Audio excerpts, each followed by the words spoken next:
ready on the east? Ready on the east. Ready on the west? Ready on the west. Get going in 3, 2, 1.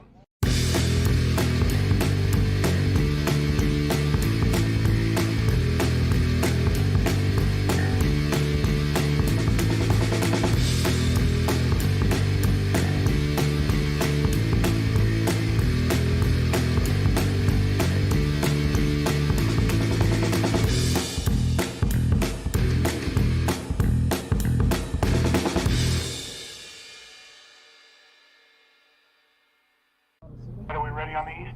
Ready on the east. Ready on the west? Ready on the west. Get going in 3, 2, 1.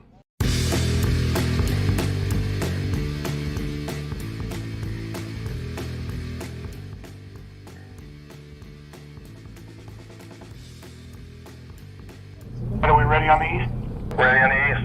Ready on the west? Ready on the west. Get going in 3, 2, 1.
All right. Welcome to this episode of Pioneering Change. I'm your host, Ryan Early. And today we have got a very special guest in the house, longtime friend of mine, Theo Alexander. Theo, thank you for joining us today. Hey, how's it going, Ryan? Good to Good, see you buddy. again, man. Good to see you as well, man. So tell our viewers where you are located in this beautiful country. Coming to you from the Aloha State, man, the good old state of Hawaii, right here in Honolulu. Coming to you at about 6:30 a.m. and right out in Bushy Tail. Nice. And can you tell us a little bit about what you do over there and what your missions are on some of the projects you're working on? Sure thing. A lot of people don't know about AMVETS, but AMVETS has been around since the 40s. AMVETS stands for American Veterans of War. We're a congressionally chartered organization, meaning that we have both active duty military and also ex-military as far as veterans and within our membership. Nationally, we have over 300,000 members. Here locally in Hawaii, we have maybe about 300 members active, and maybe another 100 that are, kind of in limbo. With any other veteran service organizations, you're going to have members who are not necessarily active, but nonetheless, they do share the sentiment and the mission, which in our case is to meet every veteran where they are, make sure that they have their benefits. And also, one of the big things we do is we do a lot of commemoration as far as World War II, World War II, and also Vietnam veteran, any era of war that the United States has entered into. AMVETS will monumentize on location per state by putting statue or bust. One of the example is if people who have visited Hawaii, they may have gone over to Pearl Harbor and seen the U.S. Arizona Memorial, which was involved in the Pearl Harbor bombing. And that memorial now has a huge wall dedicated to the people who lost their lives there. And that's one thing that AMVETS just put up recently. And that's the kind of thing we do: memorial walls, statues of heroes, and any of the military efforts, and things like that. But currently, we're involved in something that's very close to your wheelhouse, which is agriculture and ag tech. getting veterans to work on farms and ranches. You know, one thing that we've discovered is that the art of horticulture therapy is something that has been helping vets, walk away from the edge kind of thing. We know that Absolutely. the suicide rate is doubling. Some people may say that it's reducing, but that's not what we do. When we get numbers and calls, it's nothing reflecting that it's being reduced. It's actually increasing since COVID. I'd like to stop you right there, and can we back up just a little bit and talk about Yes. the horticultural therapies? And are you guys currently running programs over there on the islands? Yes, we have had a couple of pilot programs or what they call observational studies to kind of prove the point. Who has done a lot of evidence with this is the VA evidence-based medicine programs. And also NIH, they have some evidence. If you were to go to clinicaltrials.org, they also will state that they have several programs running through their opportunities to do grants and trials for horticultural therapy. It is proven to reduce pretty much the symptoms of suicide or the symptoms of PTSD. And what we have done over here is we've had many different sites, whether it's urban or rural. We had a site where we were teaching veterans how to clone their plants, how to cultivate, how to mix soils, and things like that. And the therapeutic aspect of that is, it's akin to what they call grounding. When we were younger, we would run outside barefoot, no problem, right? A lot of people don't do that anymore. I mean, when was the last time you actually walked in the grass barefoot and not on the cement with tennis shoes or some type of shoes on, right? And just Luckily, around Farmer Ryan's farm, right, we run around barefoot on the regular. But yeah, you just touched on a great point. Grounding. That's something that just most people don't even know about, right? So, talk a little bit more on that if you don't mind. I didn't mean to interrupt there. no problem. We know that we all have a very high spiritual connection to the universe, to the planet which we all come from. If we reflect on how the biblical terms describe how we were created from the clay of this planet, pretty much. We have stardust in our DNA. We have all the same materials that you find in stardust within our DNA. So you have to reflect on where does that come from and how do we still connect to that? Some of us have lost our spiritual connection or our ability to ground simply because we live in an artificial environment. Most people have not walked barefoot outside, unfortunately. They don't know what it is to put their hands in soil. They don't know what it is to pick a piece of fruit from an actual tree or a vine or a vegetable from a plant, to harvest things like that. They haven't had that experience in life. They're used to going to the grocery store. If you think about it, as soon as you get up out of your bed, what do? Put on some type of slippers. You go from there to the shower. You go from the shower to your work day or whatever you're doing throughout that day. How many times do we have an opportunity to be organic? Other than taking supplements like the great supplements that's made there at Cantech Labs, how many times do we get a chance to actually be a part of nature? And that's a part of what horticulture therapy does. It allows us to ground ourselves with the earth. I mean, there's no better healing than that, than reconnect.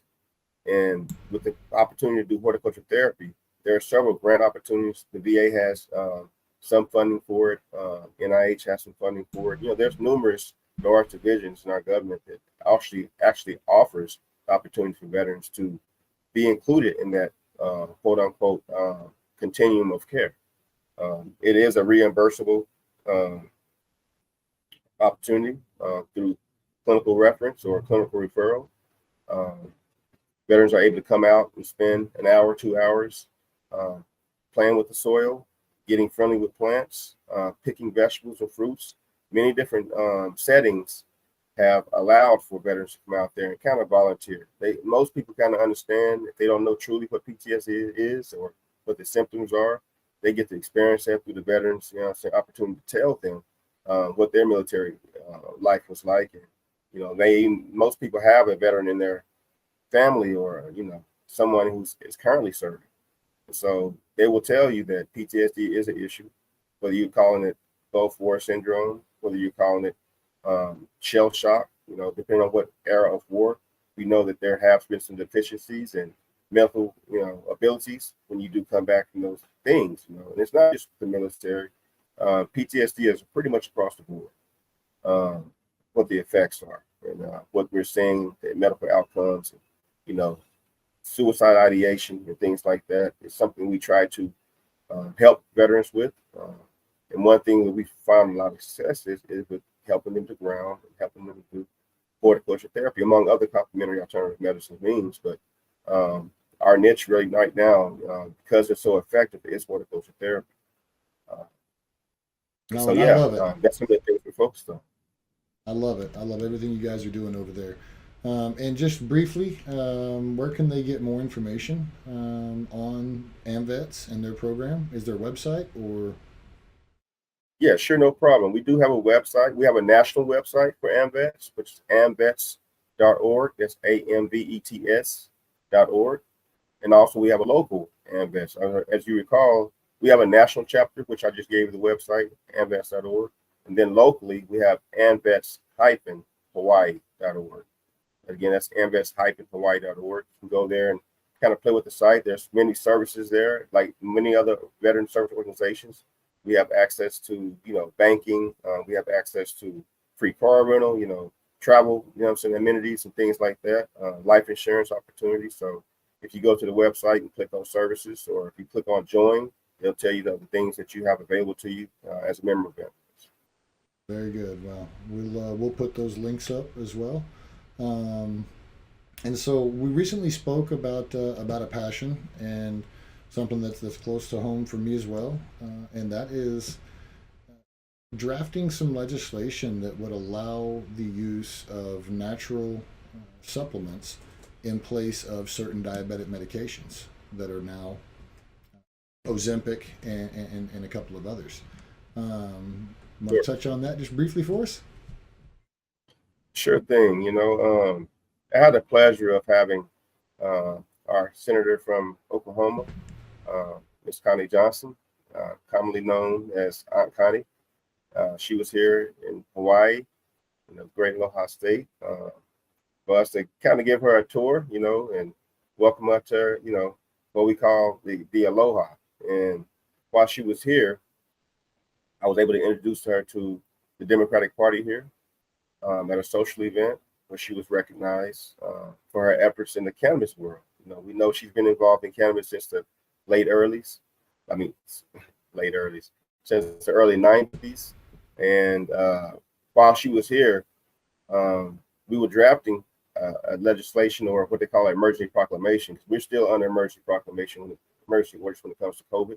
And the guidelines, they're just not enforced strictly. But one of the things we're able to do was get her with a couple of people and address this diabetic drug medication shortage. We have people who are insulin dependent or who are using insulin to treat their condition, and now they're being asked or referred to a pill form. And we know that pill form has been shown, effective when it comes to diet and reducing weight in certain people, and which caused a great shortage. Something that worked so well, similar to what Viagra was when it first came out. It was actually being studied to be a heart medication, and the side effect is what brought about how it's being utilized today. So I think this certain drug for diabetics is the same way. People are now starting to get it tried for weight loss, which created a shortage. And one thing that we know is that, certain cannabinoids does help to balance the blood glucose. And that is a major symptom in people who are diagnosed with type 2, type 1 diabetes. And so our suggestion is to add a supplemental opportunity for people who are suffering from the shortage or making that transition to another drug medication. That other drug medication may or may not have side effects for that person. And so we want to help or to see if cannabinoids can help to mitigate some of those side effects and maybe even balance out the person's opportunity to take less medication. And so that emergency proclamation language is being discussed right now. I think you guys have seen some of it. And I hope, and pray that we are able to do that. I think it would be a huge opportunity for the medical world to understand the effects of cannabinoids with the body and the endocannabinoid system. I think that the terminology inside the letter or the emergency proclamation would help certain clinicians to understand that they can utilize cannabinoids in a positive way versus continuing to, hype the propaganda of it's a Schedule 1 drug. We know that it is listed, some of the cannabinoids are listed there, but we know the effect of the body. Excluding any kind of medical claim or medical term, I don't want to get anyone confused about what I'm saying here. It's just that the whole world of plant medications and constituents of plants has been known for eons. There's all type of ancient tests, no matter what continent you're studying, that shows that plant life was used to mitigate to mitigate symptoms and to nitrate the body. Often cases during birth, So I think just having this emergency proclamation to approach diabetic drug shortage is just the first step. There's other opportunities, and like you said, drafting this legislation and getting legislators and Congress and people involved in the talk and the understanding more so what the positive effects are versus the negative effects of the propaganda we've heard since reefer madness. Yes, sir. You said it very well. There's a lot of studies that show that CBD and other compounds within hemp, cannabis, can be very effective at controlling and even eliminating the need for pharmaceutical medication in many cases. And so I'm very thrilled that you guys are putting this together, and I've started kind of overlooking some of that documents that was sent to me, and I like everything I'm seeing. Of course, Miss Connie Johnson, I first met her 2015, I believe it was, shortly after Katie's Law passed here in Oklahoma, and we began drafting a bill that ultimately did not pass, but attempted to bring medical marijuana to Oklahoma a little sooner than it actually came. So I love Connie. She has a big heart, a big mission. Haven't got to see her in a few months, so look forward to catching up with her, and hopefully we get her on the show. I'd love to have her on one day. Oh yeah, she'll be a great guest. She's so knowledgeable about the past, present, and future opportunities with cannabinoid medicines. I mean, and her passion shows through her work. She's been doing it a long time. Absolutely. Yeah, one other thing I did want to mention about AMVETS is towards this subject, we are the national organization, veteran service organization, who has pretty much formally said that we're going to investigate how cannabinoid medicines can be effective in recovery, whether that's mental health awareness, whether that's physical ailment, pain included, or some type of chronic disease condition that has symptoms that can be mitigated with this cannabinoid medicine. The way we're approaching that is we have a HEAL conference every year. Each chapter, each state, or each post rather, has their own version of the HEAL conference. And for us, HEAL conference standing for Health, Education, Advocacy, and Legislation. And those components blend together to bring professionals from those different realms and industries to talk about some of the things that are affecting how veterans are living their lives, good and bad. And so this past year, on June 26th to 27th, we made history here at the VA, if not nationally for the VA medical system. We hosted the famed talk show host, Montel Williams. As you know, Montel's a huge advocate for cannabinoid medicines. He's been in the CBD realm ever since he left the talk show circuit. When he was diagnosed with this chronic condition, when doctors had no answers for him, he turned to herbal medicine and found relief with use of cannabinoid medicines. So he's been an advocate since probably the early 90s himself, if not earlier, using this form of medication, herbal medicines to mitigate his symptoms. And so I have him over here along with another world-renowned person, Dr. Sue Sisley, who is a MD, PhD researcher, one of the only, if not the only person in the United States that has researched how cannabis can be utilized in the veteran population to treat PTSD. She's formally completed an FDA clinical trial towards this opportunity, and now she's expanding her opportunity to do this in other states. I believe she has Michigan, Florida, and Arizona VAs have all agreed to participate. Hawaii is still on the fence about it, but of course we're supporting the opportunity here. AMVETS being one of the organizations leading, along with myself personally. Dr. Sue Sisley is a great friend. I've been knowing her for about 4 or 5 years now. She's come over every time we've asked her to come over and speak, even through virtual conference and often in person, to come over and kind of edge these guys, to politicians included, to support cannabinoid medicines. And the proof of her research and expanding research is an opportunity for us to all learn from, both clinician, layman, and professional. And so we hosted Montel here, Montel Williams and Dr. Sue Sisley. And the most effective thing we did was we were able to have a roundtable talk personally, in person with the Admiral here, Admiral Dr. Adam Robinson here, Adam Robinson Jr., I should say.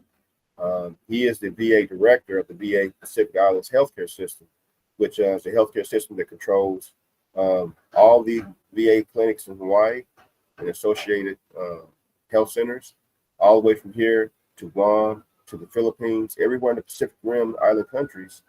He controls that territory when it comes to how veterans are receiving medical care. So we were able to meet with him and talk directly about how can we include cannabinoid medicines in the repertoire or the healthcare continuum. And what we concluded was that we do need more research. Of course, that's going to be the first thing that's discussed.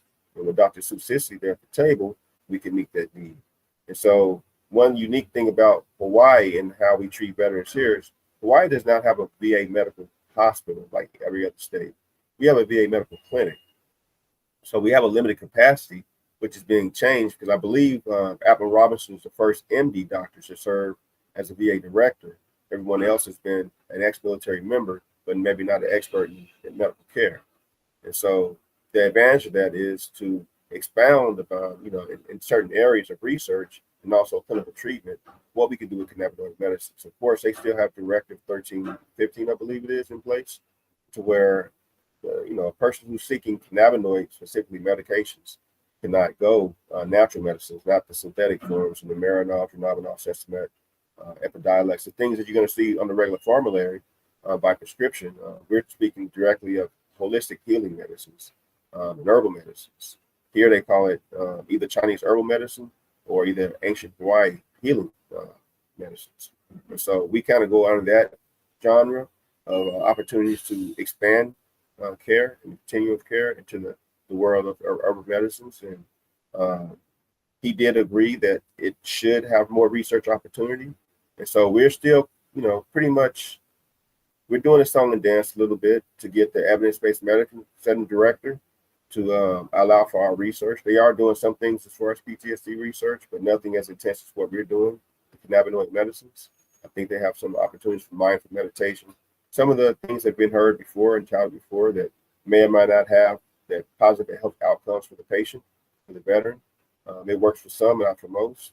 So, other things like equine therapy, which is just horseback riding, dig that, being able to get on a horse and ride out into the wild blue yonder, up the mountainside or down the beach, has shown positive health effects on veterans who are what they consider, non-compliant patients because they don't want the opioids or the antidepressants anymore. So we've seen all this, in the treatment of the veterans who come to us by referral. And, and to the point, the VA clinic here does not have the capacity of a VA hospital. We're building on that capacity with new facilities. Right now, they're going to extend, our square footage to treat veterans. In the near future, I believe we're going to open up the VA Medical Center, VA Clinic, Kapolei, maybe, mid-year or at the latter part of the year, which is going to expand their opportunity to treat more veterans. But the unique thing about the VA clinic here is we have an evidence-based medicine research center here, which we are able to, bring different things to bear that may not have an opportunity of daylight to be, a treatment format. And so we're pretty happy about that. But of course, it takes some time for the VA to kind of accept some of the things that we're proposing. And we have the right people, including yourself. The things that coming out of Cantech Labs, different modalities and supplements have been great. They serve the population up here very well. The new gummies, a lot of people are loving it. I was able to share some of these things at our recent Cannabis Cup, at the recent Cannabis Expo we have here. And people are really, really excited about what Cantech is doing here in Hawaii. And of course, we have the opportunity to expand that here in the near future, as you know. So I believe the Admiral is very supportive of what we're doing. Dr. Sue Sisley is definitely an ally. And with Montel Williams and yourself and other people who are standing strong in this industry, I think we can make a positive impact this year and years to come on how people approach cannabinoid medicines in general. Absolutely. And golly, you said a lot of things very well there.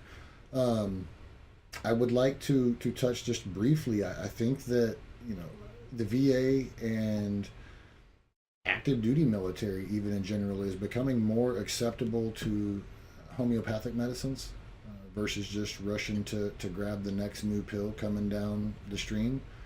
I think that we're starting to see everyday Americans wake up as well as to, you know, caring about what is going into their body and also the medications that are being prescribed to them and looking for more natural alternatives. So you guys are leading the charge there on the islands for sure. And again, kudos to everything that AMVETS is doing. And now you've been on the island for 4 years now, 5 years? Oh, man, you know, I got here. We had a pretty bad winter storm, December 26, 2006. And I was kind of fed up with the weather, to tell you the truth. I had an older brother that was here stationed at Pearl Harbor, and I think you met Ted. Mm-hmm. And so, yeah, he was stationed over here, man. And maybe 4 years into his duties over here, he was calling me on his birthday and giving me a few choice words, asking why I had never visited Hawaii. You know, I just was honest with him. Hey, that's too much water. I can't drink too much water trying to fly over that water if we go down. So I had a very skeptical view of flying that long distance over that much water. But in 2006, I said, to hell with it. I mean, I'm going to get on the plane and go and at least see what it's like. Because he likes to talk about, he was always showing pictures of the beautiful flora over here and the opportunities he has over here. And he was saying that, you know, for African-American males, veterans, we have a good opportunity to, you know, do DOD contract over here or either work for the DOD. People who have served in the military often find second career success with contracting opportunities, things like that. And I was kind of delving into it. Of course, you know, I was at Integris Health at the corporate level for some years, and I transitioned from that when I moved to Hawaii in 2006. I wasn't intending to move. I was actually coming over here to visit for about a month.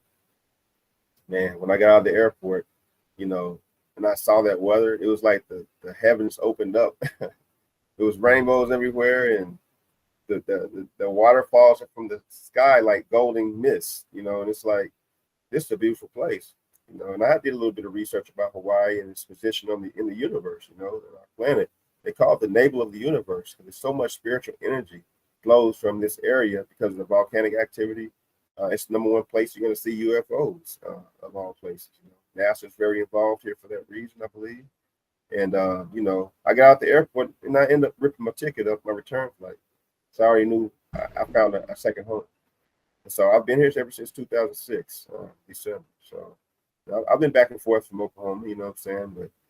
But this is home for now. Interesting. I didn't know you'd been there that long, buddy. Yes. Very cool. Very cool. Well, I look forward to getting over there here in the next, hopefully, month or two. We've got some plans we're putting together with some new projects, and so I can't wait to step off that airport and smell that fresh air. Yes, I have a few things planned for you. You know what I mean? Yeah, it's a great place to be. It's full of opportunity, and at this point, you know, we're into the world of ag tech as well. As you know, autonomous technology is flooding the agricultural industry with capability. So we're looking at a few things. We have a few inventors in our staff that are looking at, you know, making drones more capable, making autonomous tractors a reality. As you know, in our grandparents' generation, our great grandparents' generation, working on the farm and being able to use farm tools and working from, you know, from dusk to dawn was a regular occurrence. But now people are more used to technology and doing things more immediately from home or from office or remote location. And some of us have lost the knack of just good hard brawn and elbow grease. So we're gonna, install a few opportunities. We're not doing anything new. We're just trying to innovate the industry for Hawaii in particular. Most people know that when you come to Hawaii, uh, we ship all of our food in from the mainland or from other places up to a tune of 95%. We only have maybe 2 weeks of supply if shipping lanes were to be shut down because of what's happening in the South Pacific currently. We're in a very volatile situation with some of the things that have gone on in the very recent past. And so we have taken a turn from the government standpoint. Governor Josh Green has said that, agriculture is now a pinnacle of one of the focal point of what we need to do to secure our food, to be more sustainable with our food production and our ability to distribute, and feed families. And so we cued in on that immediately. It's something we were already doing, something you've already been doing, and I've asked you, to give us a hand with that. And so I think we're going to have some great outcomes when it comes to the level of professionalism and the level of capability and the workforce development that AMVETS and that Cantech and other groups are willing to support us with. So I think we have a great opportunity. It's a timing issue, and I think it's time for us to step into. Absolutely. Well, let's take a short break and hear from one of our sponsors, and then we'll come back and talk about some current events with Theo Alexander here on Pioneering Change. Right on. Are we ready on the east? Ready on the east. Ready on the west? Ready on the west. Get going in 3, 2, 1.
All right, we're back here with Theo Alexander on Pioneering Change. I'm your host, Ryan Early.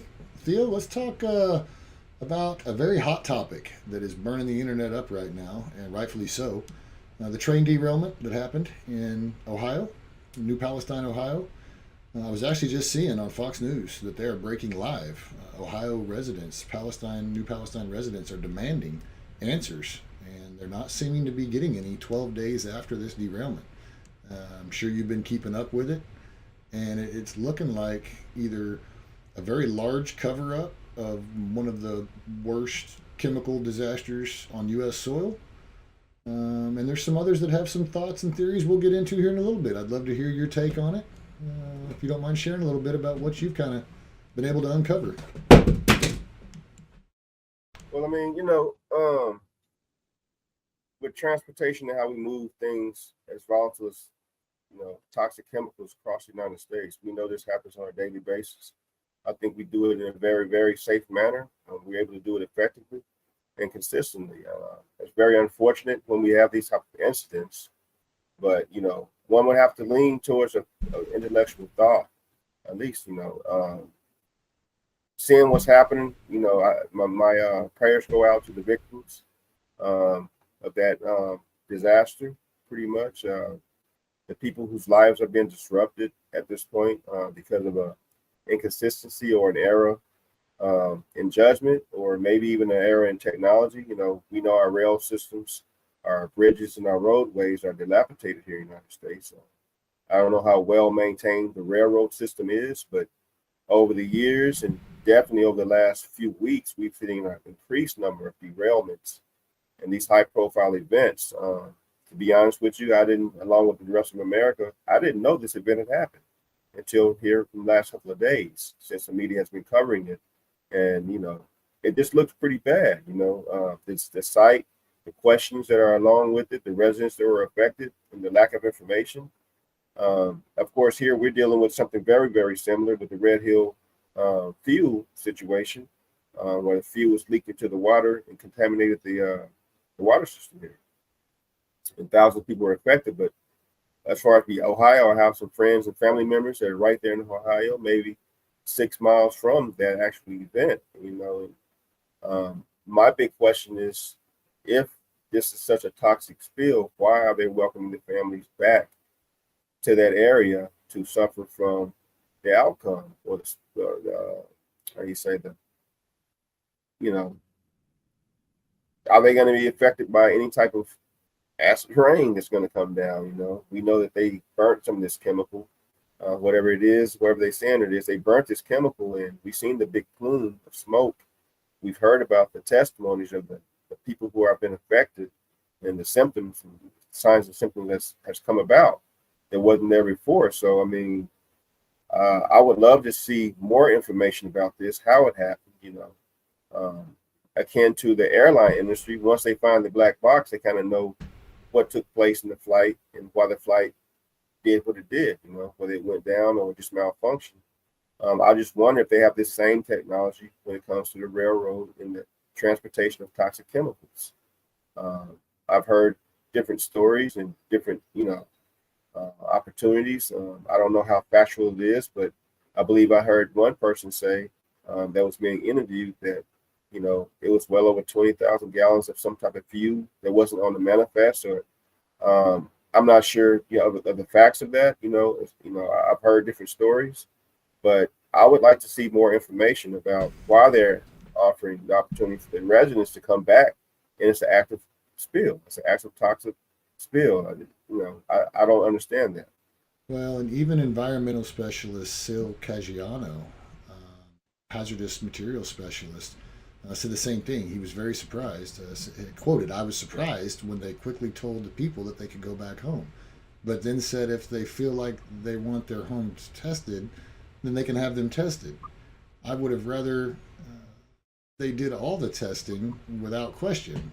And so it's very odd that they're letting people go home. They only evacuated a mile around the area. One mile evacuation was ordered, and in 24 hours they were allowed to go home.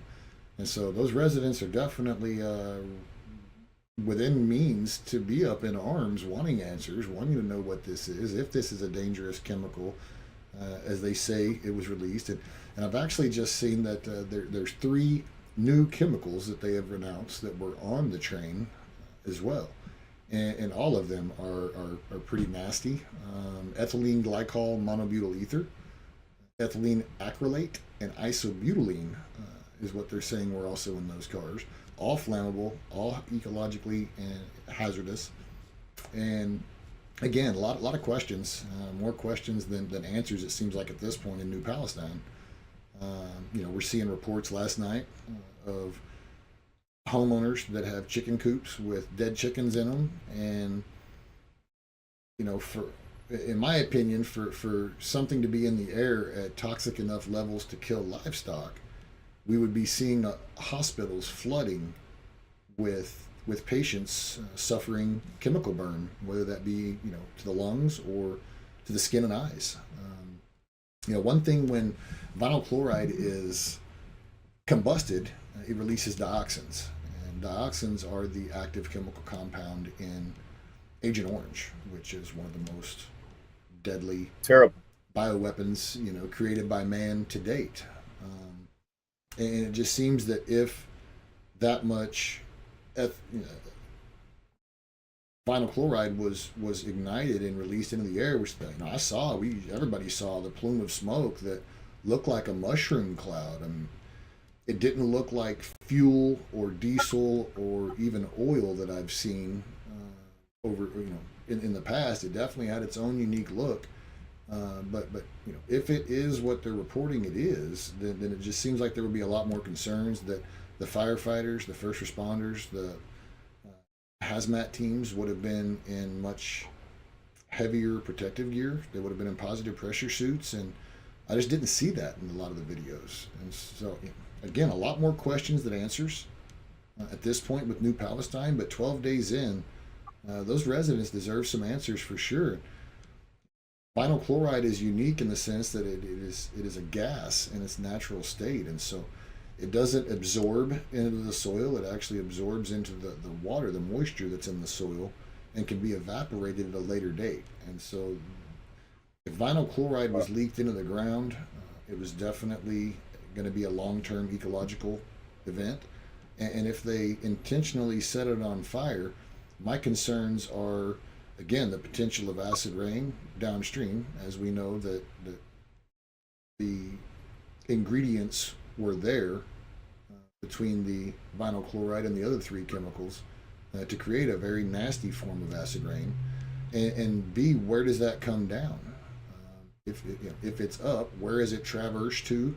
Who's tracking this cloud of chemicals, right? Traversing somewhere in the U.S., potentially even into Canada right now. I would think there would be a lot more chatter and a lot more breaking news on every major news network about this, especially from our environmentalists, right? And our agencies that are there to A, protect, B, to ensure that this kind of thing doesn't happen. And so I believe there was 6 train derailments on February 3rd alone, which is high even for traditional standards. I believe it's somewhere around 1,000 trains that they say derail yearly. 6 seems like a lot for a day, but I think there's a lot more answers that will come of this as residents and others push for that. Don't and not just settle for it being swept under the rug or not talked about. I heard something about Aaron Brockovich getting involved. Could be interesting there. But my prayers go out to all the residents, both in New Palestine and of course in those areas where we know that those chemicals have to come down. What goes up will come down somewhere. That's it. And just reflecting on what you said, why wasn't there a heavy presence of people in mop suits or, at least with respirators on? My initial, when I saw the initial coverage of the event in the last couple of days, I saw firefighters, with their typical firefighting gear on, but no one had respirators on or masks. They didn't have any protective equipment as far as covering their whole body that you would see on the chemical spill or in a toxic cleanup site. They were pretty much open-faced, walking around, trying to assess, I'm sure, but how much danger are the people and that are actually doing the assessment? Much like what happened with 9/11, when the trade centers came down, we had people eyes on, first responders right there on the midst of all that toxic dump that was, spewing from the disaster. And we know that, mesothelioma, among other things, have pretty much, decimated the population of people who responded to 9/11. And we saw how many people who were making claims that they had symptoms